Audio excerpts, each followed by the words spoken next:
Sí, gracias presidente y colegas.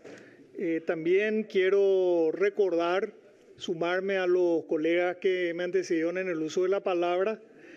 y recordar a Julio Velázquez, mis condolencias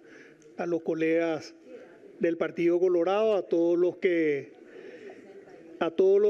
compartieron ideales y proyectos con él y a su familia. Y también recordar en esta fecha al Partido Liberal y congratular a todos los liberales y las liberales de la República que hoy recuerdan una fecha muy particular en la historia, porque ciertamente es, como dijo un colega que me precedió, un levantamiento que finalmente empezó con todas las probabilidades a favor, pero finalmente terminó en el fracaso. En el fracaso digo desde el punto de vista de los objetivos, pero marcó una línea importante que ha sabido mantener el Partido Liberal y han sabido mantener los liberales a lo largo de su historia, que es la lucha por la libertad, la lucha por la democracia. Yo quiero recordar, por ejemplo, un día como hoy, el inmenso trabajo que hizo esa generación de liberales durante las dictaduras de Morinho, pero sobre todo durante la dictadura de Stroessner.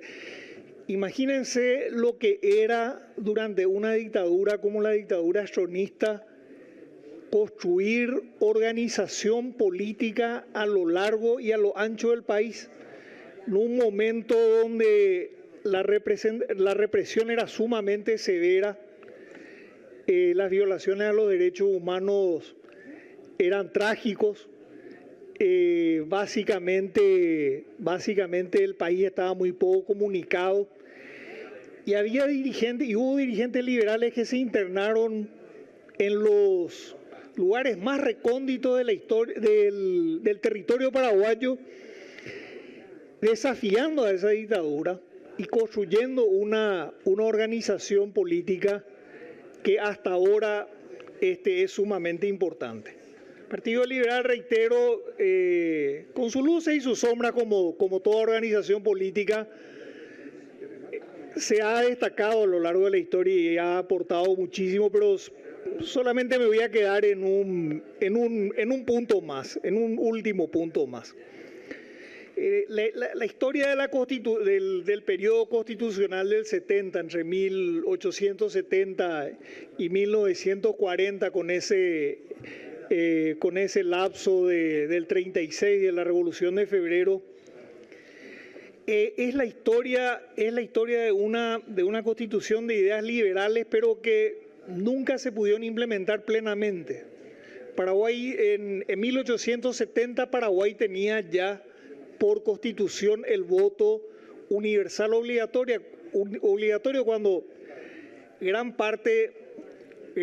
de las constituciones del mundo y de los países del mundo todavía no tenían esa disposición. Ahora, obviamente esa disposición no era efectiva porque había mucho fraude. Y bueno, en parte el fraude en las elecciones fue el motivo por el cual se funda el Partido Liberal y posteriormente el Partido Colorado. Ahora, en el 26, la reforma política y electoral de Eligio Ayala, recordamos siempre a Eligio Ayala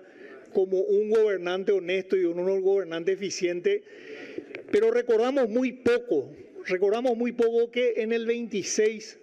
él con José Patricio Bullari y con dirigentes del Partido Colorado impulsaron un proyecto que podía llevar muy tempranamente a una democracia sumamente avanzada en el Paraguay. Acordaron un código electoral que tenía el acuerdo, no de todo el Partido Colorado, no de toda la oposición, pero de una parte importante de la oposición. Eso permitió elecciones competitivas para la época, digo relativamente competitivas para la época, pero elecciones que son comparables a las elecciones que se hacían en la región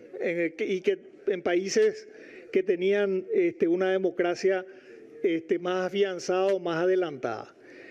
Y permitió en el año 2028 que por primera vez en la historia del Paraguay compitan dos candidatos de los dos partidos tradicionales. Por primera vez hubo unas elecciones y que varios cientistas políticos consideran elecciones relativamente o suficientemente competitivas en términos comparativos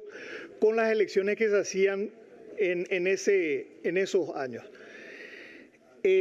Cito esto porque es importante recordar nuestra historia y porque hemos tocado mucho el código electoral en estos últimos años, y eso no es bueno. Eso no es bueno. Usar la ley electoral para favorecer a uno y perjudicar a otro no es bueno. Así que con el homenaje al Partido Liberal, a los liberales, a las liberales, a los colegas que hoy nos acompañan, que pertenecen al Partido Liberal Radical Auténtico, una exhortación también a pensar que los partidos están para fortalecer la democracia y nosotros tenemos que poner nuestro granito de arena, así como Eligio Ayala hizo esa reforma, impulsó esa reforma tan importante en ese momento, y termino con esto, y logró un amplio consenso político en un momento en que había muy pocas democracias aún en el mundo. Muchas gracias.